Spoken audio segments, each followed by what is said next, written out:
Bwana Yesu asifiwe, wasikilizaji wa chaneli ya CGCT Kuna Nuru Gizani TV.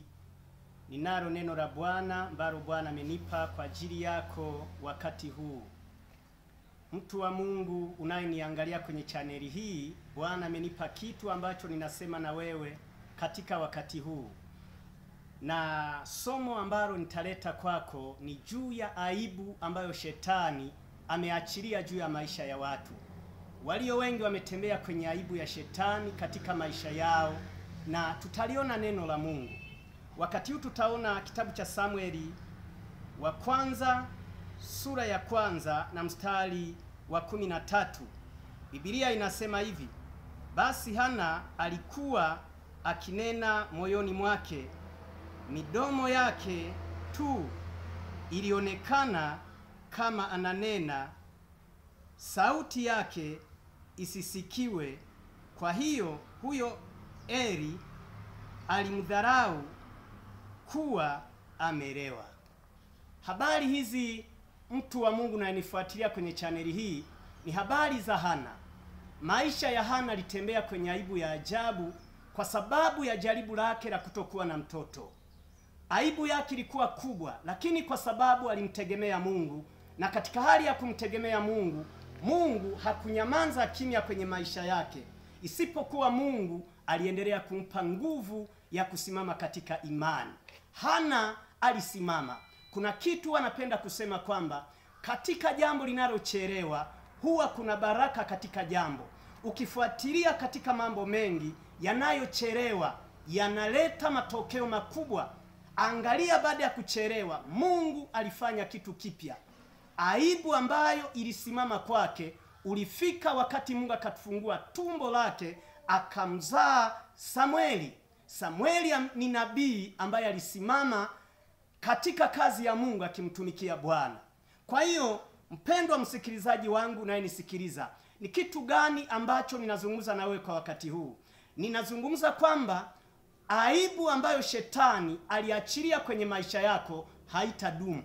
Hebu tuone maandiko katika kitabu kimoja katika Biblia, katika kitabu cha Yoshua. Tuone jinsi Bwana anavyosimama na kutembea katika watu wa Mungu. Walio wengi wamekutana vitu vingi, wakapata aibu na ugumu, lakini mbingu ziendelea kusimama nao. Inawezekana huu ni mwisho wa mwaka, kuna aibu umetembea nayo, lakini kuna maombi nitaomba juu yako, Bwana atasimama pamoja nawe. Tulione neno la Mungu katika kitabu cha Yoshua sura ya 5 na mstari wa 9. Biblia inasemaje pale? Biblia inasema hivi: Bwana akamwambia Yoshua, siku hii ya leo nimeiviringisha hiyo aibu ya Misri iondoke juu yenu. Kwa hiyo jina la mahali pale litaitwa Gilgali hata hivi leo. Biblia inaelezea kwamba kumbe katika taifa la Israeli kuna aibu iliendelea. Mpendwa mtazamaji, kama mnavyofahamu, kila wakati taifa la Israeli walipomwacha Mungu, walipogeuka na kumwacha Mungu, Bwana alitoa mkono juu yao, wakabaki peke yao. Sasa Mungu akamwambia Yoshua ya kwamba siku hii ya leo nimeiviringisha aibu yako, na mahali hapa pataitwa Gilgali, kwa sababu Bwana alijifunua kwao. Mpendwa mtazamaji unanitazama kwenye chaneli hii ya Kuna Nuru Gizani TV, inawezekana kuna aibu na shetani ameandaa aibu ya watu wengi. Mpendwa unanitazama, siku moja kuna mama mmoja kutoka Nigeria, alikuwa na aibu ya ajabu ya miaka na miaka. Alikuwa hana mtoto, alikuwa na mateso makubwa sana, ameshapimwa na ambiwa alivyoumbika yuko kama wanaume. Lakini siku moja kaingia kwenye kanisa ambalo linafanya huduma. Ilikuwa ni miaka ya nyuma kidogo, kama 2014 2015. Yule mama Mungu alifanya mjiza mkubwa, kwa sababu aibu aliyotembea nayo ilikuwa ni kubwa sana, lakini Bwana akaifuta aibu yake. Mpendwa mtazamaji unanitazama, Biblia imesema kwamba Mungu aliviringisha aibu ya taifa la Israeli. Mwisho wa mwaka huu ndivyo Bwana anavyoenda kuviringisha aibu yako. Inawezekana umelia, umekuwa na machozi, kuna mengi yamekulemea, lakini kupitia neno hili Bwana naiviringisha aibu yako, hali yako ya kukata tamaa. Usikate tamaa wala usivunjike moyo, kwa sababu mpango wa Mungu ni kukutoa kwenye aibu. Nimeona mambo mengi ambayo Mungu aliondoa aibu za watu wengi waliokuwa wamekata tamaa. Mpendwa mtazamaji unayenitazama kwa wakati huu, usiogope wala usikate tamaa. Na silaha kubwa ya shetani ni hofu. Inawezekana una hofu kwenye mambo unayoyapitia, na hofu ulio nayo adui anaiona.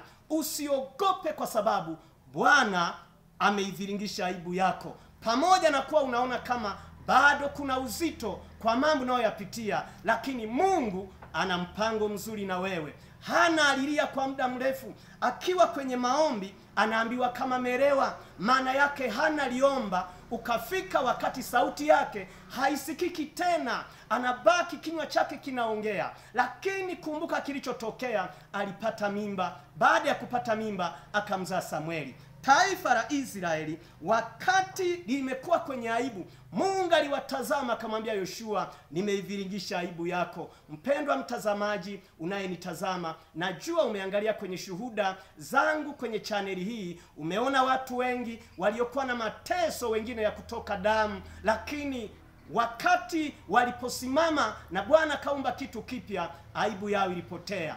Mungu akubariki sana kwa neno hili, lakini nikutie moyo tu kwa kumalizia, usiogope, usiwe na hofu. Aibu yako ni wakati tuko mwezi wa 11, sasa tunaingia mwezi wa 12, tunaingia mwisho wa mwaka. Aibu yako haitakaa, na Mungu anaenda kukufanyia muujiza katika wakati huu. Nahitaji nikuombee, usikate tamaa, simama na neno la Mungu.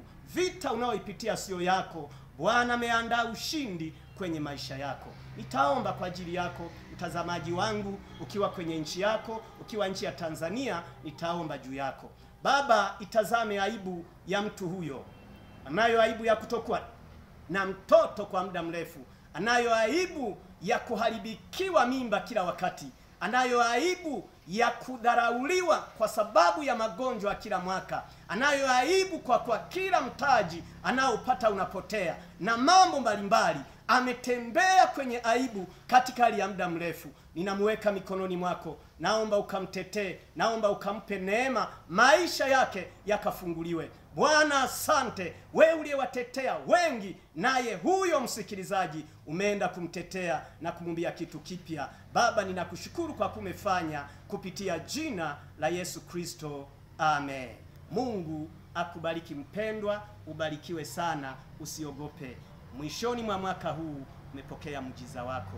Bwana kubariki sana, amen.